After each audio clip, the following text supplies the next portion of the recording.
No comment guys, पहले full video देखो, बाद में बात करता है। ओके, सो नमस्कार एनीवन, प्लीज से जय Shri Ram, please right in comment. Hindu हो तो प्लीज जय श्री राम एक बार लिखो।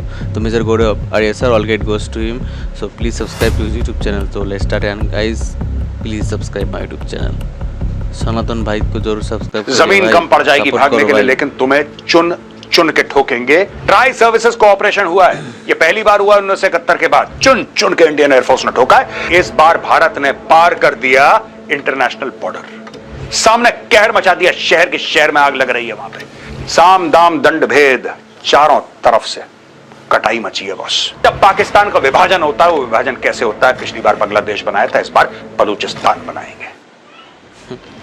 तो गाइस एवरीवन सब्सक्राइब, लास्ट तक जरूर देखो भाई। मेरा हिंदी बहुत अच्छे नहीं हो, बिकॉज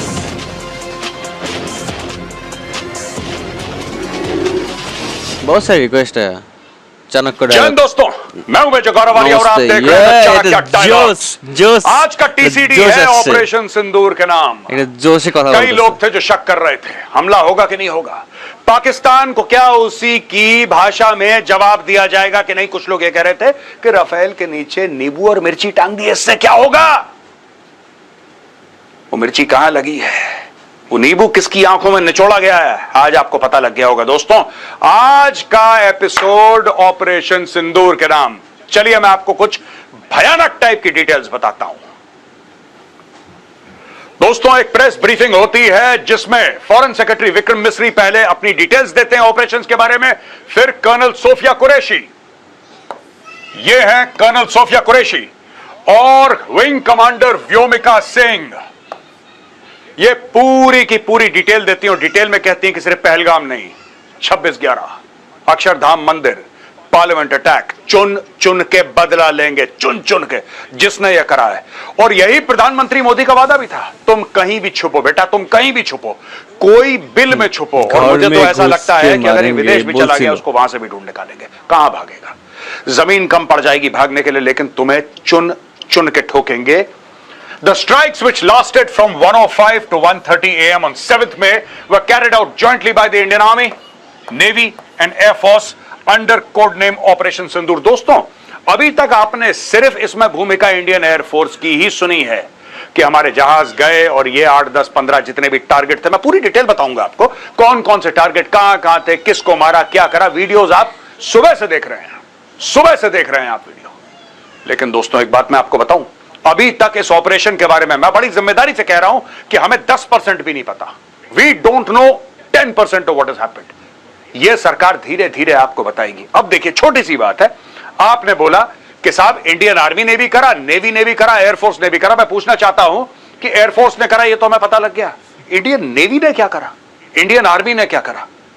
कुछ दिन पहले मैं आपको यही बात कह रहा था, आईएनएस विक्रांत कहीं ना कहीं अरेबियन सी में है। और जब आईएनएस विक्रांत चलता है तो भाई साहब अकेले नहीं चलता, सबमरीन भी होती हैं, फ्रिगेट भी होती हैं, मिसाइल बोट भी होती है, डिस्ट्रॉयर भी होते हैं, एयरक्राफ्ट भी हैं, शिप्स भी हैं, दुनिया भर का तामझाम है यार ड्रोन श्रोन के साथ।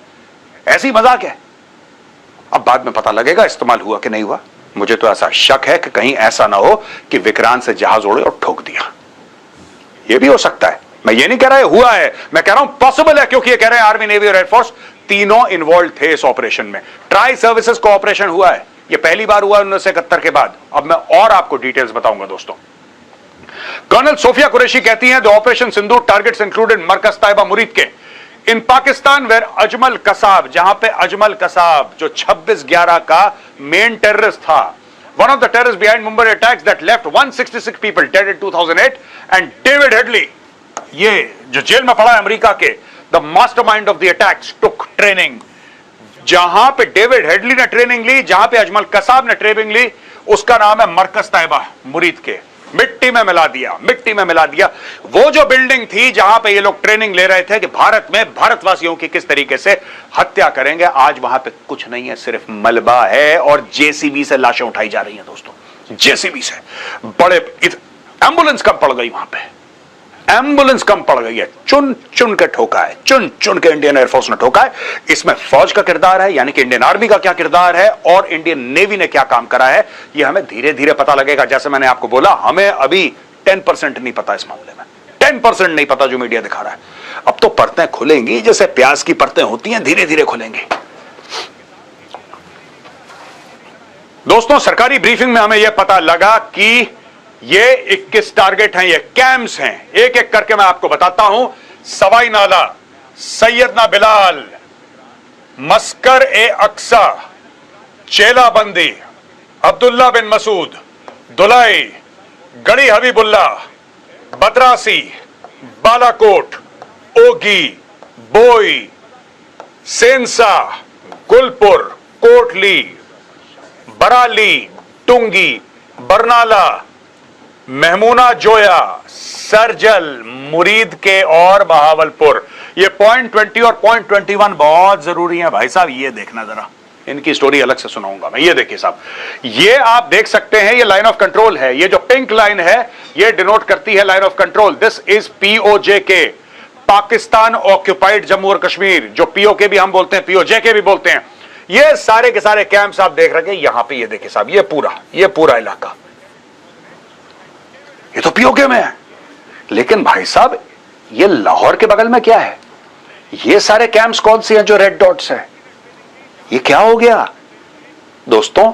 आज तक चाहे वो सर्जिकल स्ट्राइक थी या बालाकोट था, भारत ने पार करा था लाइन ऑफ कंट्रोल। इस बार भारत ने पार कर दिया इंटरनेशनल बॉर्डर। और अगर पाकिस्तान ये कहता है कि एक्ट ऑफ वॉर है, तो मैं कहता हूं एक्ट ऑफ वॉर है, कर दिया। अब तुम्हारी बारी है। और जनरल आसिम मुनीर, तुम्हें खुला चैलेंज है यार, तुम करो ना, कुछ तो करो। हिंदू इतने मरेंगे कि लकड़ियां कम पड़ जाएंगी अंतिम संस्कार के लिए।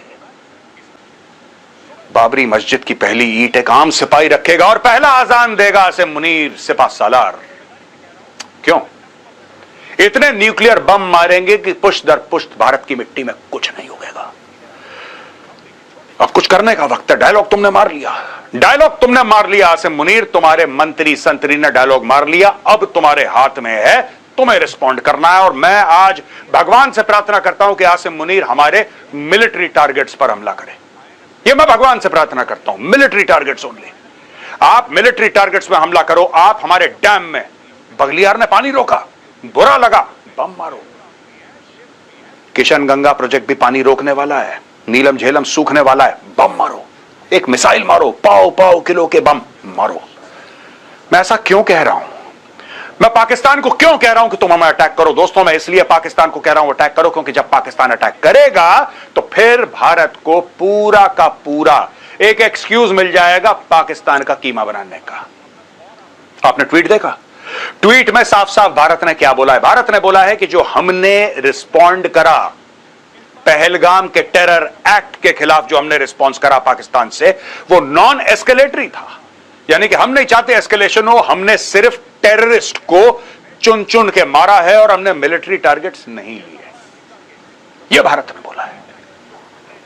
अब दोस्तों, बात यह है कि पाकिस्तान, भारत के अंदर तो टेररिस्ट कैंप है नहीं, तो पाकिस्तान जवाबी कार्रवाई क्या तालाब में मार देगा मिसाइल, रेत के टीले में मार देगा? नहीं, उसको कहीं ना कहीं तो मारना पड़ेगा। इसलिए मैं पाकिस्तान से कह रहा हूं, आसिम मुनीर तुम मारो यार, तुम मारो, मिलिट्री टारगेट पे मारो। डिव हेडक्वार्टर है, कोर हेडक्वार्टर है, कहीं मारो। हमें भी मौका लगे यार। मैंने पूरी लड़ाई कभी नहीं देखी, पूरी लड़ाई जैसे 71 की हुई थी ना। कारगिल तो एक इलाके की लड़ाई है, थी वो भी बड़ी भयानक, लेकिन वो एक इलाके की लड़ाई थी। मैंने अपनी जिंदगी में कभी नहीं देखा यार। मेरे पैदा होने से पहले 1971 की लड़ाई थी। मैं दोबारा देखना चाहता हूं कि जंग होती कैसे, जरा मुझे भी पता लगे यार, हमारी इस जनरेशन को भी पता लगे कि जब युद्ध होता है तो कैसे होता है, और जब पाकिस्तान का विभाजन होता है वो विभाजन कैसे होता है। पिछली बार बांग्लादेश बनाया था, इस बार बलूचिस्तान बनाएंगे। दोस्तों, सारे सिपाही बोलते चलते नहीं हैं, कुछ सिपाही चुप होते हैं और उड़ते हैं। आज वही दो सिपाहियों से मैं आपको मिलवाना चाहता हूं। एक है हैमर और दूसरा है स्कैल्प। ये दोनों घुस गए पाकिस्तान के अंदर हर हर महादेव कह के। दोस्तों, ये हैमर मिसाइल है, ये देखिए साहब, एयरक्राफ्ट में लगा है। ये मिराज 2000 में लग सकता है, ये रफेल में लग सकता है, ये F-16 में लग सकता है, तेजस में लग सकता है, MiG-29 और सुखोई में भी लग सकता है। एक्यूरेसी 10 मीटर, यानी जहां मारेंगे 10 मीटर के आसपास इसकी एक्यूरेसी है। दोस्तों, इसका वॉरहेड है 250 किलो का, यानी कि इसके अंदर 250 किलो बारूद है। ये नॉर्मल बारूद नहीं है, दिस इज एक्सट्रीमली पोटेंट इसमें केमिकल कॉम्पोजिशन अलग अलग होती है जो 250 किलो को ऐसा बना देगा कि आपको लगेगा कि एक बार इंद्र भगवान गुस्सा हैं, क्रोधित हैं। 250 किलो का warhead, length 3.1 metres, operational range over 70 kilometres and total mass 340 kilo का। यह मारा वहां पे, फैक से गया, उड़ के गया सुपरसोनिक स्पीड पे, सब खत्म। दूसरा हमारा जावा सिपाही SCALP also known as Storm shadow.